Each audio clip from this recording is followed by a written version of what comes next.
Thanks for watching this video. I'm Grégoire Clarté from Université Paris-Dauphine, and I will be presenting a joint work with Antoine Diaz and Jean Fedy about nonlinear MCMC samplers, that is an extended framework from the study of MCMC algorithm. In the traditional MCMC framework, most of the algorithms are linear.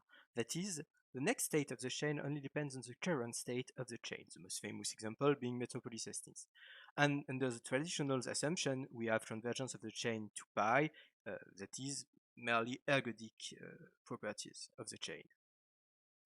Here we propose a more general framework, that is, we allow K to depend also on μt, the current distribution of the chain.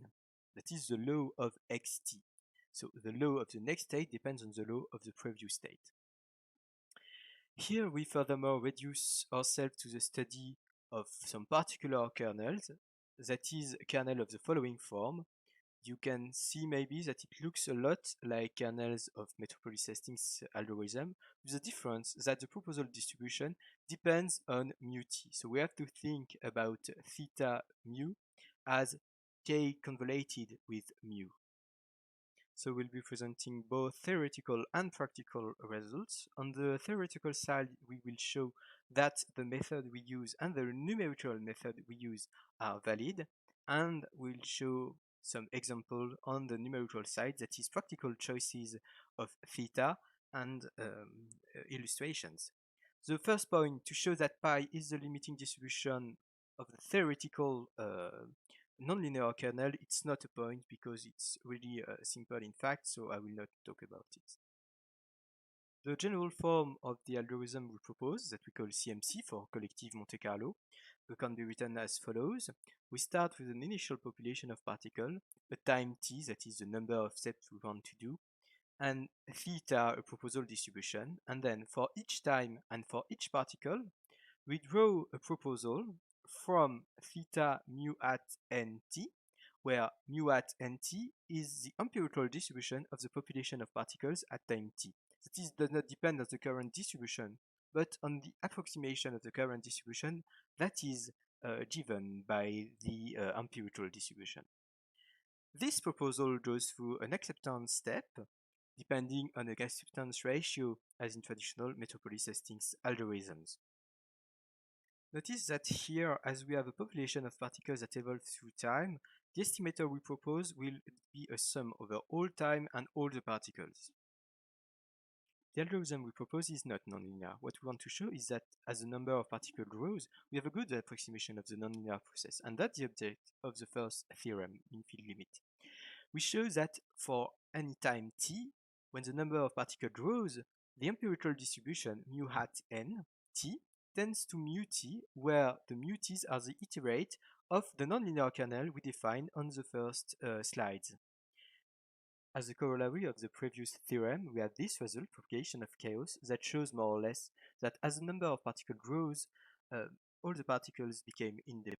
The last result we have is this theorem on the convergence of the nonlinear process, that is the process we approximate, and we can show that it converges at exponential rate to pi, the target distribution, under some assumptions on theta.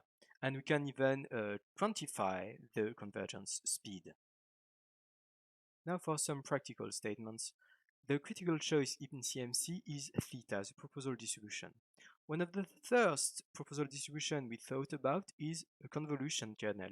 It is really simple to write, and in practice, when sampling from k convoluted with the empirical distribution, it corresponds to sample uniformly a particle and then sample a noise around this particle, which is very simple to implement also.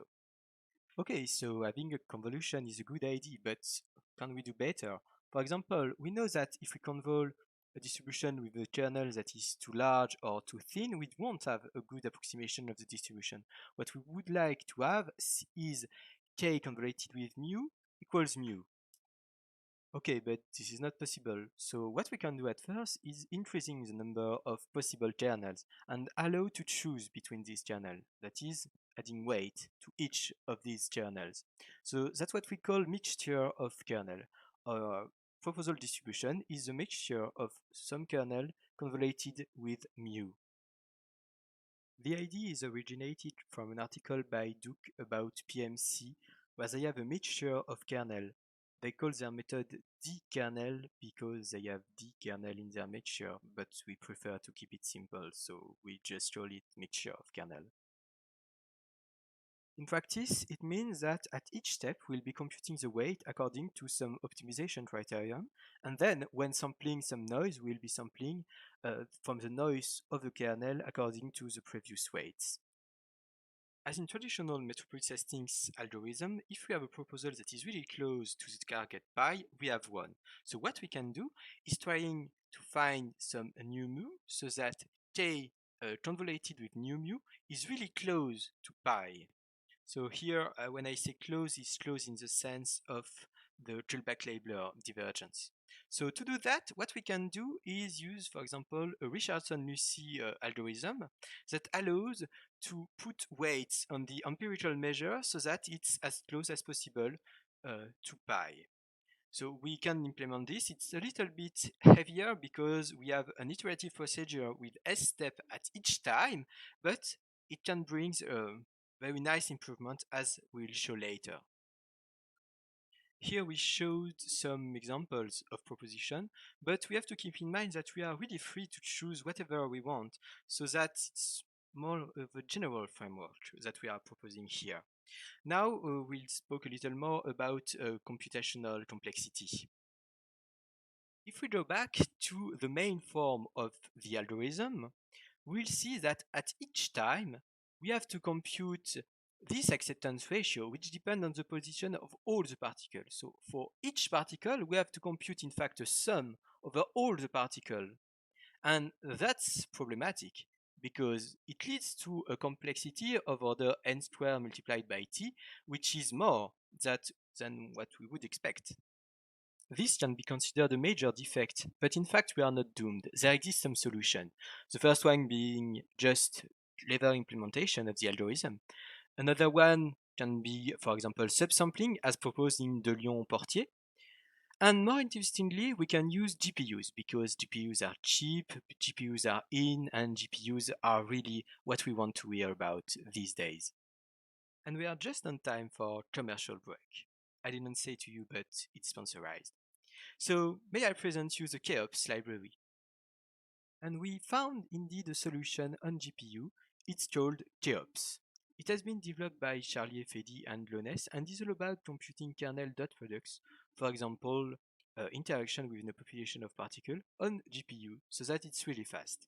Indeed, when running our simulation, we first tried on CPUs and it took a few days, while on GPU it can take few seconds.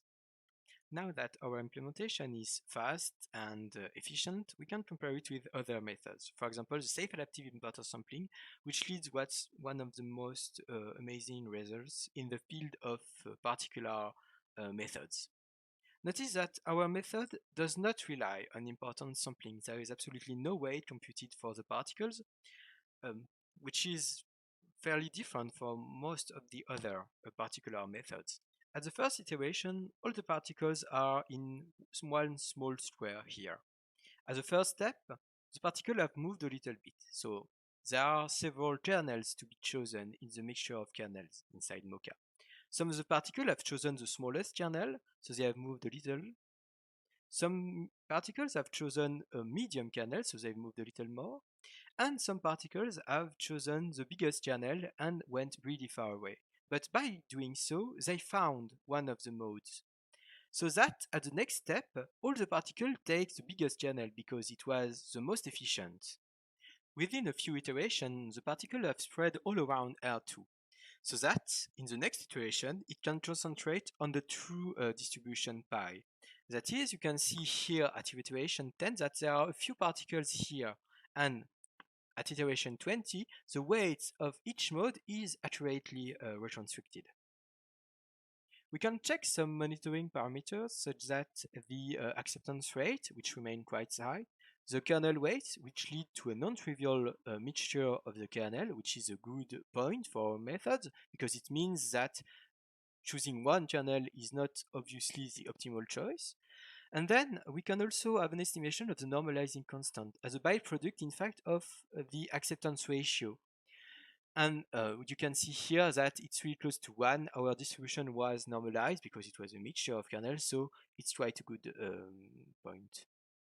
We can try also to mix the method Mocha with the kernel importance deconvolution sampling that we call KIDS to see if it leads to even better properties. And we can see that here the exploration is even faster and the convergence itself is also really quick, and in fact it takes 2 times less iteration to reach interesting convergence.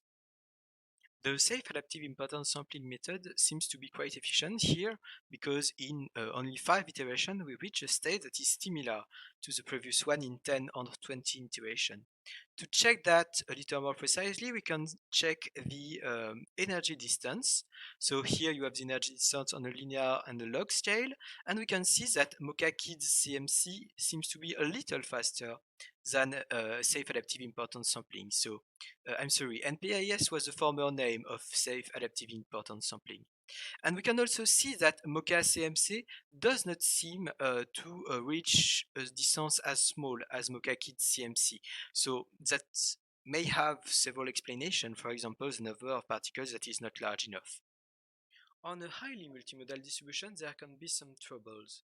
For example, here, when the particles start from this order, they will first find these modes, so that in safe adaptive importance sampling and in KIDS, the particle will stop and concentrate on this mode, and this one will almost never be reached.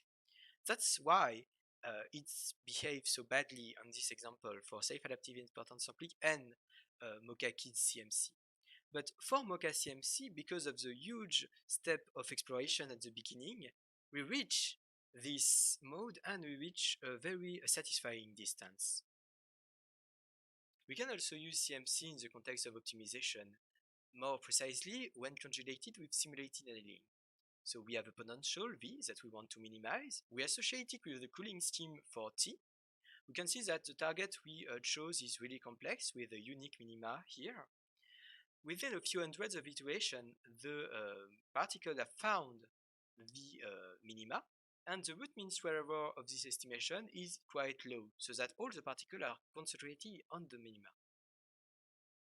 In conclusion, we can say that our method, by allowing to sample from nonlinear kernels, expands the possibilities of the MCMC framework, and it greatly benefits from the use of GPUs. It also appears more stable than other methods, but it greatly depends on theta. Theta, which can be chosen with almost no assumptions, which is really interesting in this case. For future work, we would like to work on adaptive choices for theta, because that's the main limitation at this point. Maybe find theoretical results for those, and also theoretical results with a finite number of particles, which is what happens on the computer.